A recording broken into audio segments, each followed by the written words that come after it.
Hey guys, welcome back to my YouTube channel.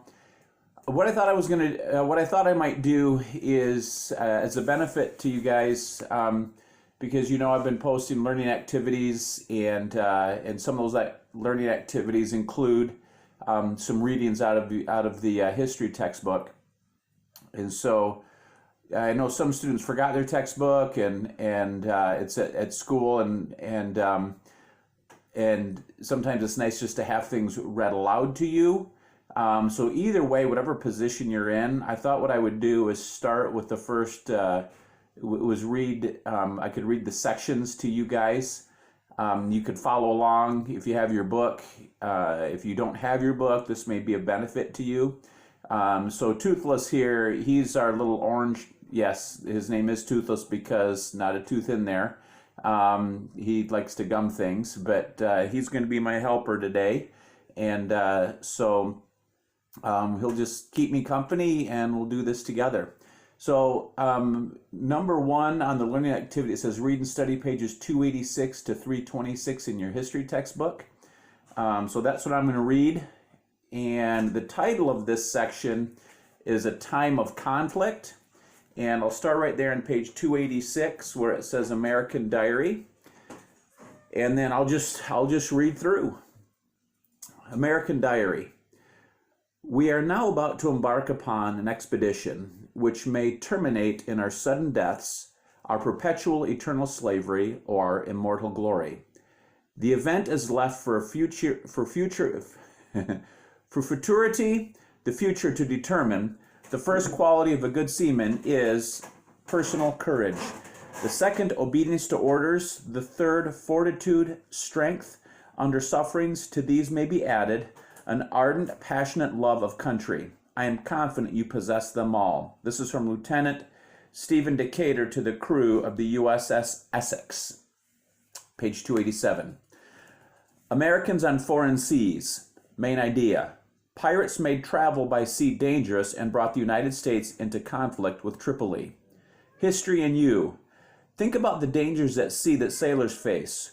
Read to learn about the challenges of those Americans who traded on the open seas in the early 1800s.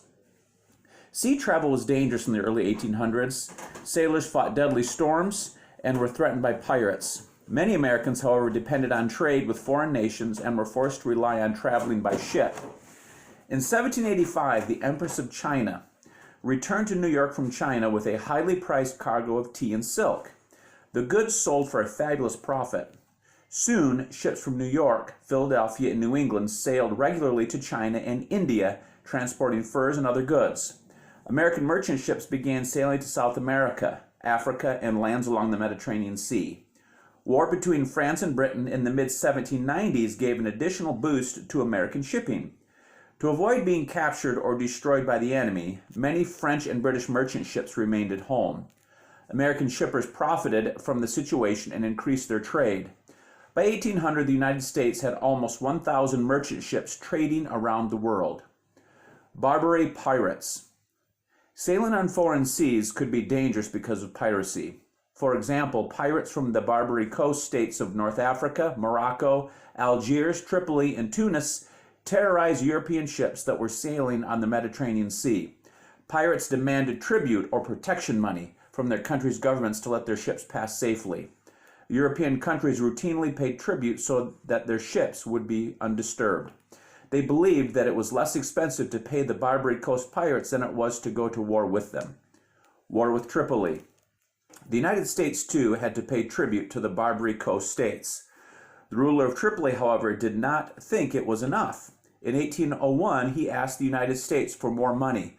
When President Jefferson refused, Tripoli declared war on the United States. Page 288. Jefferson sent ships to blockade Tripoli. The Americans, though, could not defeat the pirates, and the conflict continued. Pirates seized the United States warship Philadelphia in 1804. They towed the ship into Tripoli harbor and threw the crew into jail. Stephen Decatur, a 25-year-old U.S. Navy captain, took action. He slipped into the heavily guarded harbor with a small raiding party. Decatur burned the captured ship to prevent the pirates from using it. A British admiral praised the deed as the most bold and daring act of the age. The war ended in June 1805. Tripoli agreed to stop demanding tribute, but the United States had to pay $60,000 for the prisoners to be released. It would not be until 1815, however, that American tribute payments ended completely. Reading check, explaining. Why did Tripoli declare war on the United States? Next part, freedom of the seas, main idea. A war between Great Britain and France threatened to the security of the United States as well as American shipping and trade. History in you. What problems might develop when a country refuses to trade with other countries? What do you think happens to that country's industries and its standard of living? Read to find out what happened when Thomas Jefferson tried to stop trade to avoid getting drawn into a war. Thomas Jefferson was elected in 1804, and his second term began with the nation at peace. Across the Atlantic Ocean, however, Great Britain and France were fighting a war that threatened to interfere with American trade. The United States ended the war with Tripoli in 1805. Now the United States was caught in the middle of a war between Great Britain and France. Page 289. Neutral rights violated. When Britain and France went to war in 1803, America had a prosperous trade with both countries. As long as the United States remained neutral, shippers could continue doing business. A nation not involved in a conflict had neutral rights. That is, it had the right to sail the seas and not take sides. For 2 years, American shipping prospered. By 1805, however, Britain and France lost patience with American neutrality. Britain blockaded the French coast and threatened to search all ships trading with France. France later announced that it would search and seize ships caught trading with Britain. American sailors kidnapped. The British were in desperate need of sailors for their naval war. Many of their own sailors had deserted due to the terrible living conditions in the British Royal Navy. British naval ships began stopping American ships to search for suspected British deserters. The British then forced these deserters to return to the British Navy. This practice of forcing people to serve in the Navy was impressment. While some of those taken were deserters from the British Navy, the British also impressed thousands of native-born and naturalized American citizens. Attack on the Chesapeake. Often the British waited for American ships outside an American harbor where they boarded and searched them. This occurred in June 1807 off the coast of Virginia. The Leopard, a British warship, stopped the American vessel Chesapeake. The Leopard's captain demanded to search the American ship for British deserters, but the Chesapeake's captain refused. The British opened fire, crippling the Chesapeake and killing 3 crew members. News of the attack spread. Americans reacted with an anti-British fury not seen since the Revolutionary War. Secretary of State James Madison responded to the news. Page 290. He called the attack an outrage. Many Americans demanded war against Britain. President Jefferson, though, sought a course of action other than war. A disastrous trade ban. Because Britain violated America's neutral rights, Jefferson banned some trade with Britain. The attack on the Chesapeake triggered even stronger measures. In December 1807, Congress passed the Embargo Act. An embargo prohibits trade with another country. In addition to Britain, the act banned imports from and exports to all foreign countries. Jefferson wanted to prevent Americans from using their countries to trade with France and Britain indirectly. Jefferson and Madison wanted to avoid war, but they also wanted to hurt Britain by banning the trade of agricultural products. The Embargo of 1807 was a disaster. It wiped out all American commerce with other nations and was ineffective against Britain. The British simply turned to Latin America for agricultural goods.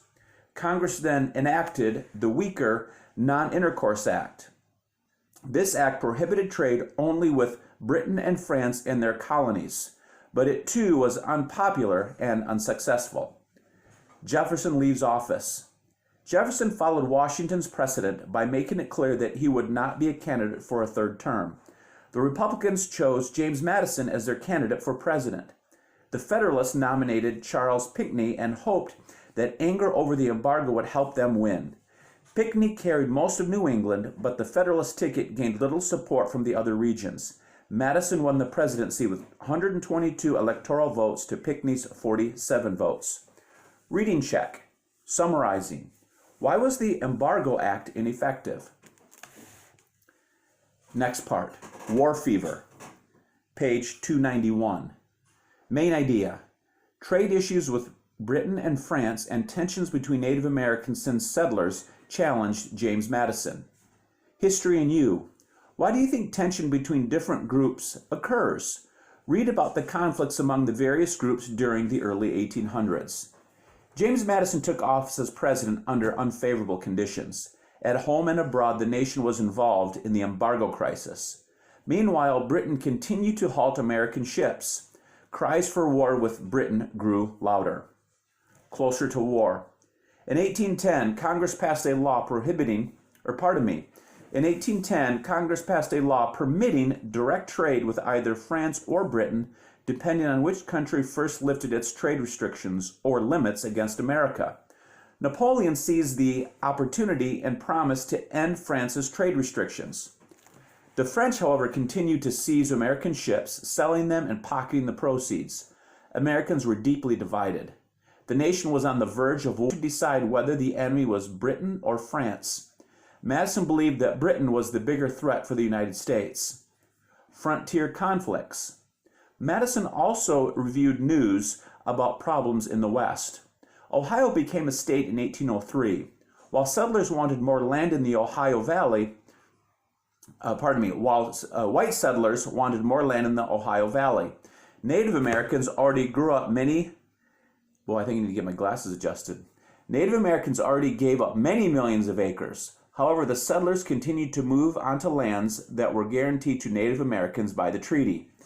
Tensions increased as some Native Americans renewed their contracts with British agents and fur traders in Canada. Other Native Americans pursued a new strategy. Tecumseh, a powerful Shawnee chief, built a confederacy among Native American nations in the Northwest. Page 292. Tecumseh believed that a strong alliance with the backing of the British in Canada could halt white movement into Native American lands. A commanding speaker, Tecumseh had great political skills. He believed in U.S. government's treaties with separate Native American nations were worthless. The Great Spirit gave, this is a quote, "The Great Spirit gave this great island to his red children," close quote. He said, no one nation had the right to give it away.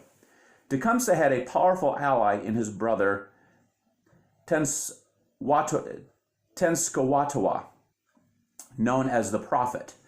The Prophet urged Native Americans to return to their ancestors' customs. His message attracted a large following. The Prophet founded Prophetstown in northern Indiana, located near where the Tippecanoe and Wabash rivers meet.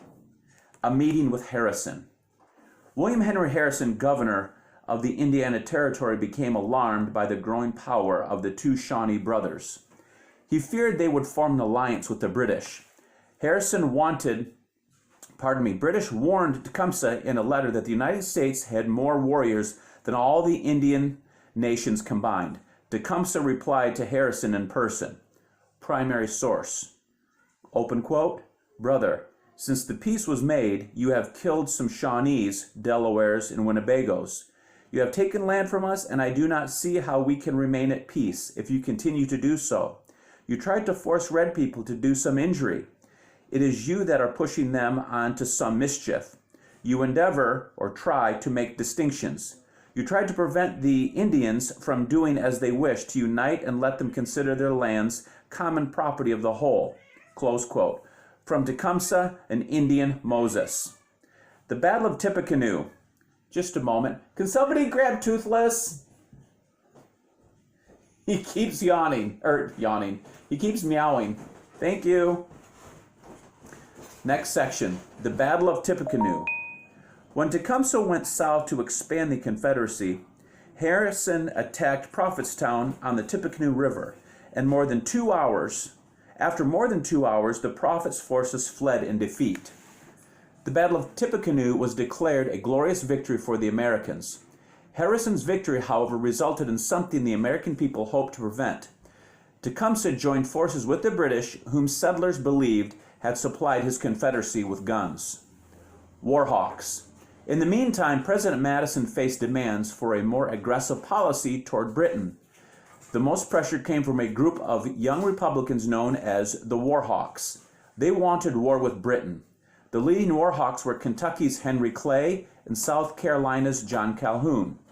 The War Hawks were mainly from the West and South. They supported increases in military spending and were driven by hunger for land. War Hawks from the West wanted the fertile forests of southern Canada, whereas Southerners desired Spanish Florida. The War Hawks also wanted to expand the nation's power. Their nationalism or loyalty to their country appealed to a renewed American patriotism. Not everyone, however, wanted war. The Federalists in the Northeast remained strongly opposed to it, declaring war. By the spring of 1812, Madison knew that war with Britain was inevitable. In a message to Congress on June 1st, he cited, primary source, quote, open quote, such is the spectacle of injuries and indignities which have been heaped on our country, close quote, for Madison's war message. Madison asked for a declaration of war.